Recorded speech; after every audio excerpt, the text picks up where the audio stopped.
Климатските промени на големо го земаат својот данок и тоа е најчестата реченица која што ја слушаме кога бараме објаснување за тоа што ни се случува глобално со планетата Земја.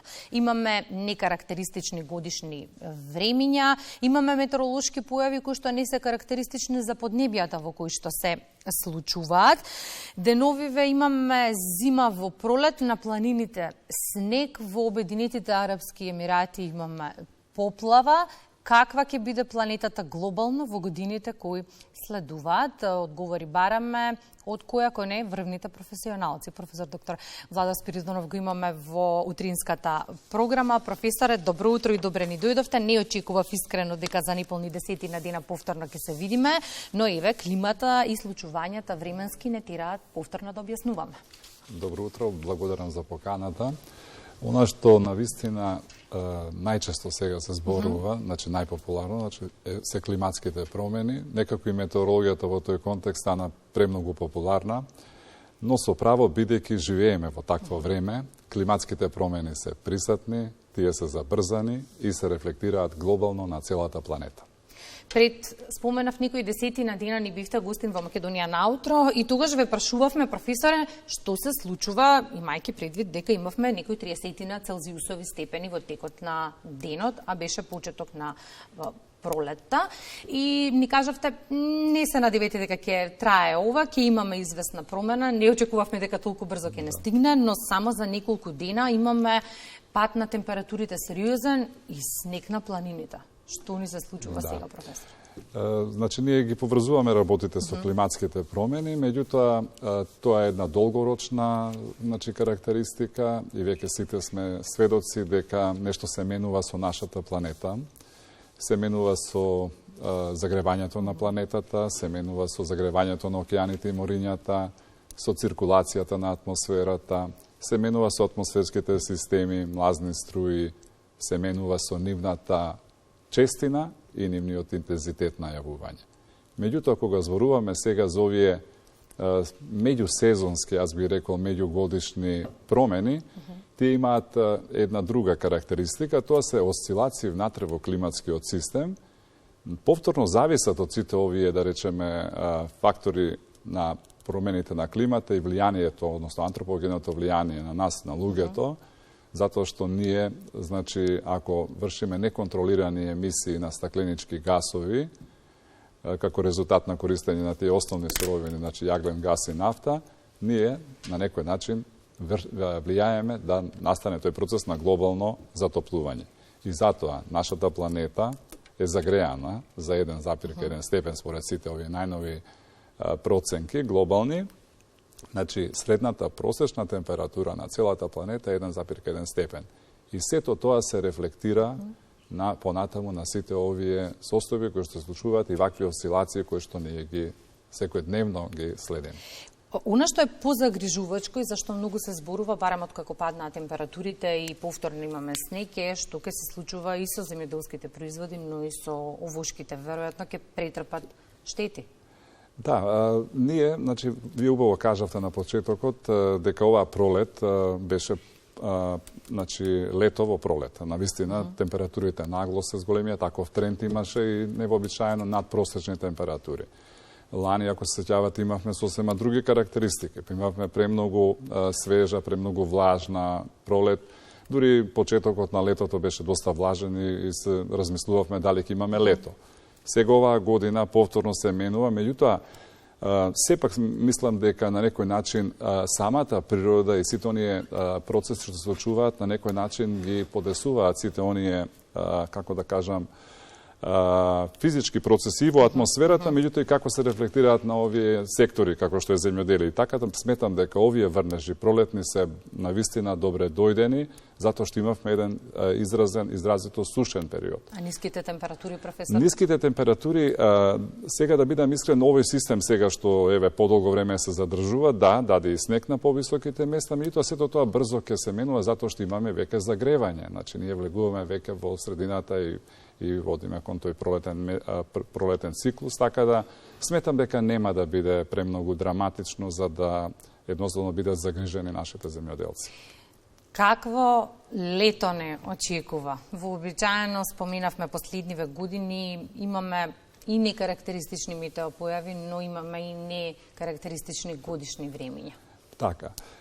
Кога станува збор за прогнозата на време и незината остварливост, сепак зависи од современата технологија која што денеска ја има во делот на прогноза на време, меѓутоа треба да размислиме и околу самите процеси кои што очуваат атмосферата, бидејќи тие имаат различна просторна и временска рамка.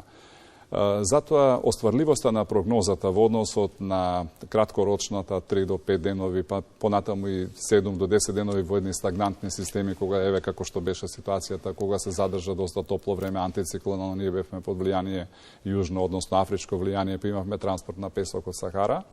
Тие се многу поедноставни шаблони и временски образци за прогнозирање. Меѓутоа, кога станува збор, ако сакаме да ја продолжиме рамката и да кажеме сега каква ќе биде пролет или како ќе биде во наредните 30 дена или какво ќе биде летото, ние веќе проникнуваме во некои пошироки процеси, односно во една поширока рамка, за да можеме едноставно да дадеме проценка која што ќе биде ориентациона, меѓутоа еве се покажува дека таа проценка на некој начин се остварува.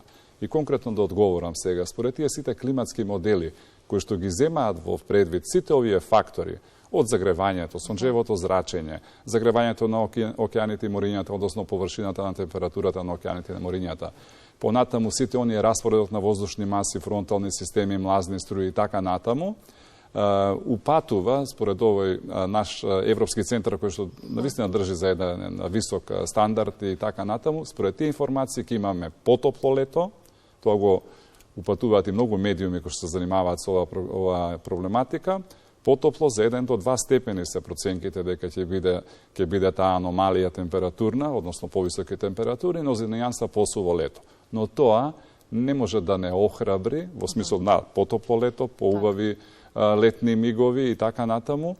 Може би ќе има повеќе користење на енергија, затоа што ќе се користат клими во таква потопла загрејана атмосфера, меѓутоа пак сепак во знакот на климатските промени, така како почнавме разговорот, може да се очекуваат и овие грмотевични процеси, како што беа случајот во претходната година. Со следното прашање, одам многу подалеку од нас, во Обединетите Арапски Емирати, местото кое што е исто така тема на дискусија и анализа, особено по обилните дождови какви не се паметат.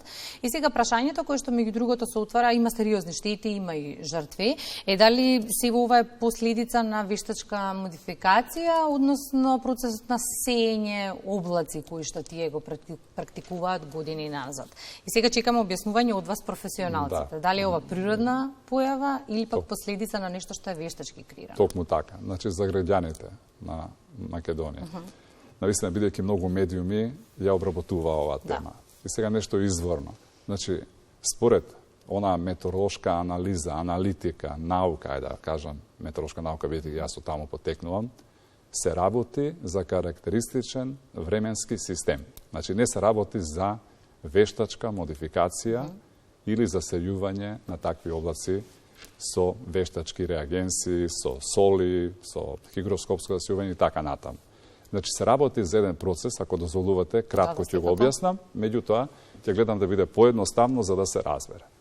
Иако е многу ретко во субтропска област, ова се јавува во 75 години вакво нешто не се јавило. Значи толку врнежи, од прилика има околу 10 инчи, односно околу над 250 милиметри за 24 часови. Се работи, значи да се создадат такви услови. Сепак, прво и основно се климатските промени. Зошто? Затоа што климатските промени, како што кажав на почетокот, влијаат на одредени промени во однос, реков, на циркулацијата, во однос на загревањето на океаните и морињата, во односот на распоредот на воздушните маси и млазните струи. Кога станува збор, значи, за овие млазни струи, карактеристично е за овој случај, значи на Дубај, поплавата, дека тие млазни струи, тоа се снопови, силни појаси на ветрови на висина во атмосферата. Тие на некој начин се двигатели на временските прилики и на развивањето на временските системи, циклони и така натаму други фронтални системи. Во случајот, ние сме постојано под влијание на поларна млазна струја и долу има субтропска млазна струја, точно во овој појас во кој што се случи и поплавата. Тој ден, на 16 април, двете млазни струи, значи се соединуваат, конвергираат. Поларната и ова субтропска поларна струја, значи сноп на ветрови на вистина. Настапува вдлабување на геопотенцијалното опорење над, односно намалување во еден поширок појас на притисокот во областа на Арапските Емирати. Од друга страна, источните, односно североисточни пасатски ветрови, тоа се периодични ветрови кои што дуваат на северна хемисфера, кон екваторот, односно во таа тропска област, тие се карактеристични ветрови, така да се јавува, значи, како резултат на тие силни ветрови на висина и овој прилив малку искривување на ова геопотенцијално поле и снижување на притисокот на Дубај, се јавува конвергенција во приземниот слој на атмосферата и транспорт на голема влага од значи океанска транспортна влага. При такви услови се развиваат, значи тоа се поволни услови кога имаме јако смакнување на ветерот, значи на висина, односно промена на брзината на ветерот поради тие млазни струи што ги објаснив на почетокот, доаѓа до развој на индивидуални грмотевични облаци. Меѓутоа тие се развиваат толку динамично и толку брзо да постепено во својата патека еволуција од југо-запад кон северо-исток, значи во една таква динамика, се организираат во вид на кластери. Понатаму тој кластер прераснува во мезоразмерен конвективен систем, тоа значи дека грмотевичен облак, меѓутоа во пошироки размери, бидејќи тие индивидуални грмотевични облаци се групирани и во рамките на нив се развива една суперклеточна, односно суперкелиска, како ја нарекуваме, грмотевична бура со интензивна вертикална подемна сила, продукција на врнежи и затоа се случи поплавата во Дубај. И неколку пати кога ни гостувате, кога ве прашувам за овие метеоролошки појави, велите полека на сигурно треба да се привикнуваме. Ке ги има, климата се менува, земјата се менува. Дали можеби земјите треба да ги организираат подобро системите за помош и поддршка во случај на вакви невремиња? Еве минатата година имавме појава на торнадо во Европа кое никогаш не било претходно забележано. Да. Значи, ова треба да... Зошто светската заедница беше заинтригирана во врска со случајот во Дубај? Дубај е, значи, милионски град, метропола, значи, атрактивно место за туристи, за живење и така натаму, во субтропска област. Меѓутоа, ние треба се замислиме дека еден следен Дубај може да биде во умерено континентална област, како што е и нашата земја, умерено континенталната.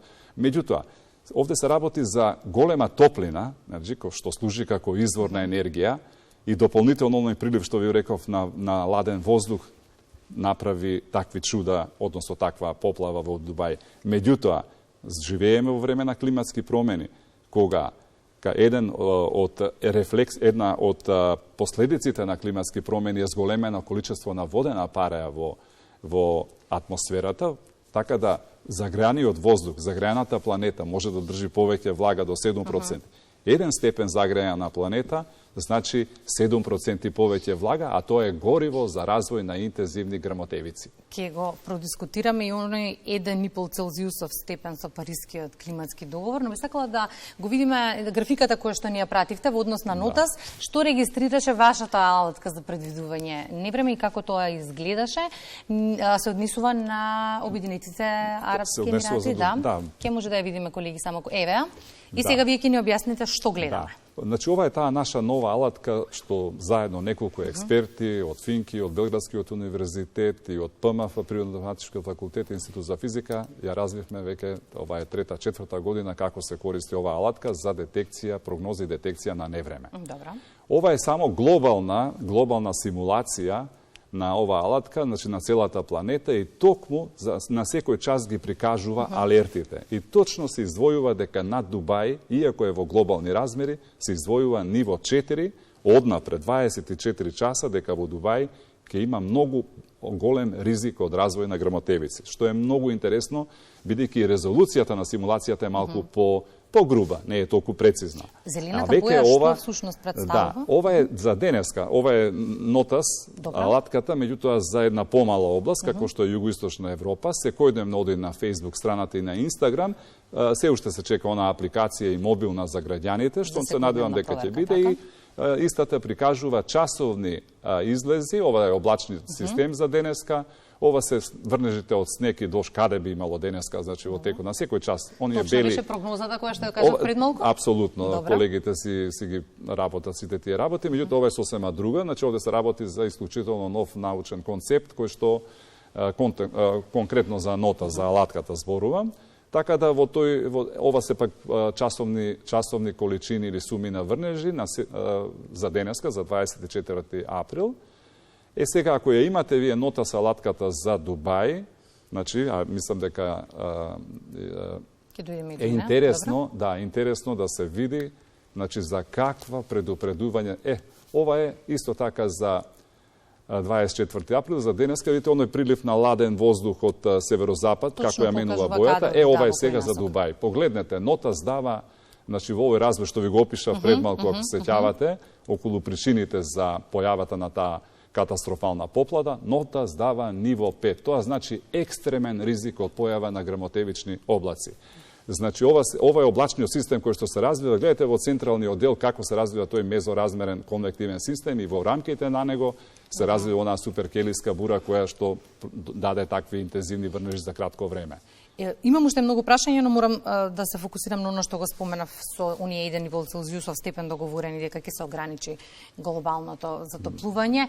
Имате ли впечаток дека глобално земјите работат на тоа и дека ние како индивидуалци придонесуваме, професора? Да. Значи, сите земји, според Парискиот протокол, претходно подпишаниот договор со најголемите сили, значи Соединетите Американски држави и Народна република Кина, откако го подпиша, значи оној договор за намалување на емисиите на стакленички гасови за 30%, следеше оној Париски протокол, на кој што сме обврзани нациите да се намалат, да се стопира растот на температурите до 2 степени. Тоа е мисија, меѓутоа дали е остварлива мисија зависи од нас луѓето. Значи колку ние загадуваме планетата, таа ќе ни возвраќа со вакви ситуации какви што ќе има се почести, верувате, и се подеструктивни, и секоја држава ќе биде засегната во смисол да треба да се справува со вакви временски хазарди кои што ќе бидат се подеструктивни, почести, поинтензивни.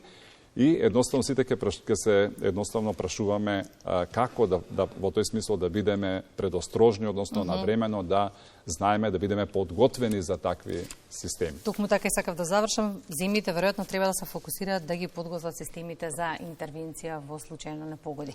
Благодарам многу за гостувањето во Македонија наутро. Непријатни се темите, особено кога имаме и жртви и катастрофални последици, но добро е што имаме професионалци кои што можат да ни ги објаснат овие појави, па да разбираме што се случува. Да, не треба да се случи следно Дубај на било кој дел од планетата, за да ние едноставно бидеме, меѓутоа да ги користиме сите ресурси, значи и научниот аспект и сето тоа, за да можеме да бидеме поподготвени како општество, како заедница. Благодарам, професор, за гостувањето. И јас благодарам.